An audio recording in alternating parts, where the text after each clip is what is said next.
एक ऐसी कहानी की कल्पना कीजिए जो हजारों साल से चली आ रही है, पीढ़ी दर पीढ़ी, और आज भी करोड़ों दिलों में जिंदा है। जी हाँ, आज हम उसी महान गाथा रामायण की दुनिया में प्रवेश करने वाले हैं। तो जब भी रामायण का नाम आता है तो मन में क्या ख्याल आता है? शायद एक पवित्र किताब, है ना? एक धार्मिक ग्रंथ। पर सवाल ये है कि क्या इसकी कहानी बस इतनी ही है? क्या ये सिर्फ एक ग्रंथ तक ही सीमित है? इसका जवाब है नहीं, बिल्कुल नहीं। रामायण सिर्फ एक ग्रंथ से कहीं बढ़कर है। ये तो हम कह सकते हैं भारत की पहचान की नींव है। ये हमारे इतिहास की गहराइयों से जुड़ा है, हमारे समाज को एक आकार देता है और हमारी आस्था की जड़ों को सींचता आया है। और जानते हैं इस अमर कृति को हम तक पहुंचाया किसने? महान ऋषि महर्षि वाल्मीकि ने।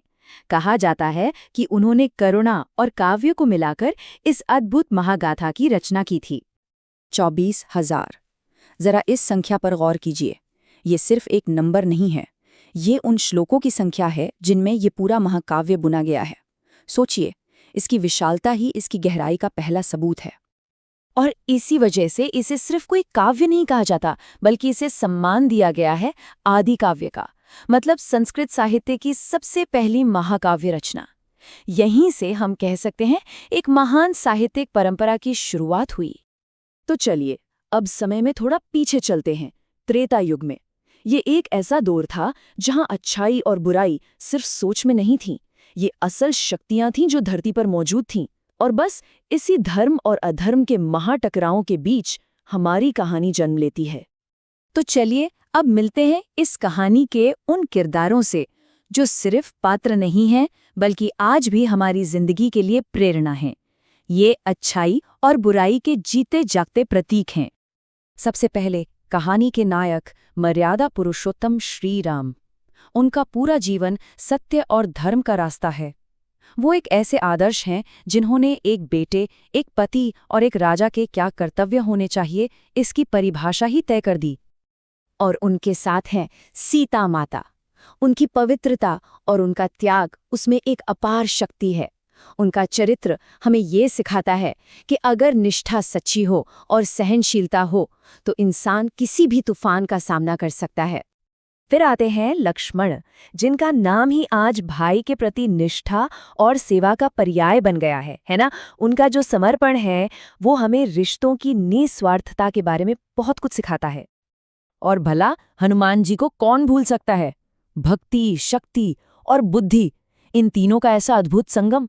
उनकी निस्वार्थ सेवा ही तो है जो इस कहानी को एक बिल्कुल निर्णायक मोड़ पर ले आती है। अब देखिए, हर महान कहानी में एक शक्तिशाली प्रतिनायक भी होता है। यहाँ वो है रावण। वो लंका का बहुत शक्तिशाली, बहुत ज्ञानी राजा था। लेकिन जब उसी ज्ञान पर अहंकार का पर्दा पड़ गया तो वही ज्ञान उसके विनाश का कारण बन गया। तो ये सभी असाधारण पात्र और इनकी ये पूरी यात्रा, इसके जरिए रामायण हमें एक बहुत ही गहरा सबक देती है। तो चलिए अब इस महाकाव्य के उस सबसे जरूरी संदेश को समझते हैं। सोचिए, इतने सारे उतार चढ़ाव, इतना संघर्ष, इतनी भावनाएं, इन सब के बाद आखिर इस पूरी महागाथा का निचोड़ क्या है? वो कौन सी एक सबसे बड़ी बात है जो ये कहानी हमें सिखाना चाहती है?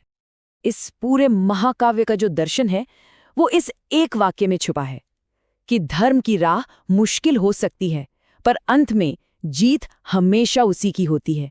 ये एक ऐसा सच है जो हर युग, हर समय के लिए है। और ये संदेश हजारों साल पहले जितना सच था उतना ही आज भी है।